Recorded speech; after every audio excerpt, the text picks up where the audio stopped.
இந்த பையனுக்கு அம்மா இல்ல, அதனால அவங்க அப்பா தான் சாப்பாடாக்கி தரதுல இருந்து எல்லாமே பாத்துக்கிறாரு அவங்க அம்மா மாதிரியே. இப்ப வேலைக்கு போன இடத்துல பையன் சாப்பிட்டானா இல்லையா அப்படின்னு சொல்லி போன் அடிச்சு கேக்குறாங்க. ஆனா இவன் கட் பண்ணி விடுறான். அதனால பக்கத்துல இருக்க ஃப்ரெண்டும், ஏண்டா அப்ப நேரத்துக்கு சாப்பிட்டியா இல்லையான்னு கேக்குறதுக்கு தானே கால் பண்றாரு, அதை கூட உன்னால எடுத்து பேச முடியல அப்படின்னு திட்டினதுமே வீட்டுக்கு போனதும், அப்பா என்கிட்ட நீங்க கொஞ்ச நாள் பேசணும்னு சொன்னீங்களா, வாங்கப்பா பேசலாம் அப்படின்னு சொல்லுமே, இருப்பா குக்கரை ஆஃப் பண்ணிட்டு வரேன் அப்படின்னு சொல்லிட்டு போயிட்டு வந்து பார்த்தா அவன் கம்பெனில போன் வந்துச்சுன்னு சொல்லிட்டு போன் பேசிட்டு அப்படியே தூங்க போயிடுறான். அவங்க அப்பா வெயிட் பண்ணி பார்த்துட்டே இருந்திருப்பாரு. அடுத்த நாளும் கூப்பிடுறாரு பேசலாம் அப்படின்னு.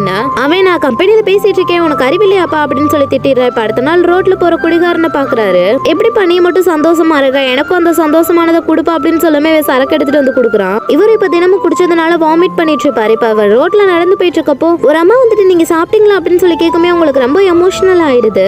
அதனால அவங்க ஒய்ஃப் கிட்ட போயிட்டு நீ இருக்கிற வரைக்கும் என்ன நல்லா பாத்துக்கிட்டேன், நான் கேட்காம எனக்கு எல்லாமே செஞ்சேன், இப்ப யார் எனக்கு இருக்கா அப்படின்னு சொல்லி அழுதுட்டு இருக்காரு. இவனுக்கு ஒரு போன் வருது, உங்க அப்பா ஹாஸ்பிட்டல் அட்மிட் பண்ணிருக்காங்க அப்படின்னு சொல்லிட்டு இவனும் ஹாஸ்பிட்டல் ஓடி போய் பார்த்தா அங்க இருக்க டாக்டர் வந்துட்டு உங்க அப்பா ஒழுங்கா உங்களால பாத்துக்கவே முடியாதா, உங்க அப்பா குடிச்சு இப்ப லிவர் ஃபெயிலியர் ஆயிடுச்சு, அப்பதான் அவனுக்கு அவங்க அப்பா குடிக்கிறாருன்னே தெரியும், என்னது எங்க அப்பா குடிக்கிறாரா அப்படின்னு சொல்லவுமே ஒழுங்கா போயிட்டு உங்க அப்பா என்ன பண்றாருன்னு தெரிஞ்சுக்கோங்க ஃபர்ஸ்ட் அப்படின்னு சொல்லி அவங்க அப்பா கிட்ட பேச போறா. அவங்க அப்பா கிட்ட போயிட்டு எதுக்கு இப்படி குடிச்ச, நான் உன்னை நல்ல ராஜாமா தானே பாத்துக்கிறேன் அப்படின்னு சொல்லுமே, ராஜானா என்ன அர்த்தம் தெரியுமா, ராஜாவை சுத்தி அவ்வளவு பேர் இருப்பாங்க, இங்க நான் யாரும் இல்லாத அனாதை மாதிரி இருக்கேன் அப்படின்னு சொல்லி அழுகுறாரு. அவனும் சாரிப்பா என்ன மன்னிச்சிருங்க, இந்த தப்பா நான் பண்ணிருக்க கூடாது அப்படின்னு சொல்லிட்டு இப்ப அவங்க அப்பா கூட நல்லா டைம் ஸ்பெண்ட் பண்றான்.